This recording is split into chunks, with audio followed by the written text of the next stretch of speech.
Thanks, guys. I'm here in Marsh Memorial, where just the other night, Springfield College played host to Marie Howe as she shared some of her profound poetry with everyone who was in attendance. However, there's more to Howe than just empty or exciting words. Howe has gone through some of her own personal difficulties that has helped her become the poet that she is today. As the crowds began to settle, they quickly quieted as they hinged on every word that Howe had to say, most of which were in the form of her poems. Howe started things off with a poem entitled Part of Eve's Discussion, as Howe talks about the first woman and what thoughts went through her mind en route to making her decision to eat from the tree of knowledge. Howe makes several other references to religion in her poetry, yet does not have a curiosity in the subject whatsoever. Religion is organized dogma. I'm not interested in that. I grew up with the stories of the Old and New Testament, and the stories mean the world to me. Throughout the whole, both Old and New Testament, you have characters who are encountering mystery, great difficulty, great hardship, great joy, great bewilderment, and how they deal with these things is fascinating to me.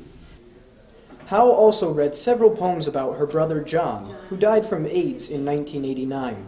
One of her works is titled What the Living Do, which serves as almost a personal poem from Howe to her brother on everything that has happened since he has passed.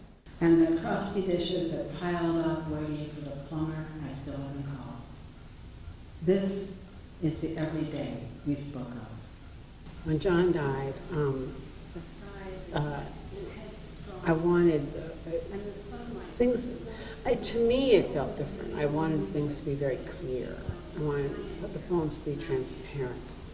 And I became very interested in the actual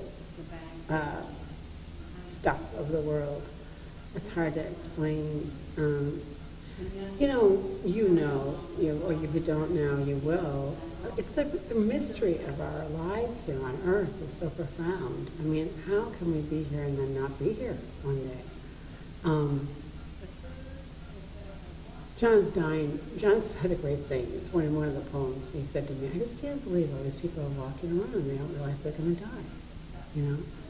I thought that was so funny.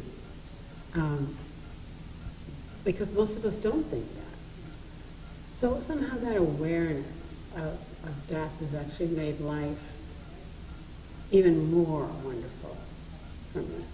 But I think that he just brought, with John, when John was there and then his body died, and I couldn't talk to him in the same way anymore. It really did make life even more precious to me.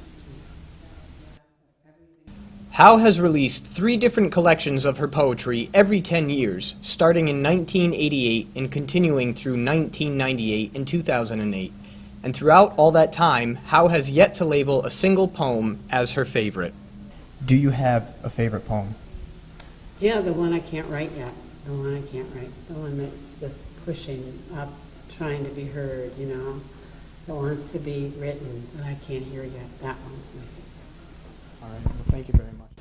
Howe's 3 books, The Good Thief, What the Living Do, and Kingdom of Ordinary Time, can be purchased on either Amazon.com or indiebound.org. For more information on Marie Howe, you can visit her website, www.mariehowe.com. Reporting from Marsh Memorial, this has been Nate Brown. Back to you guys in the studio.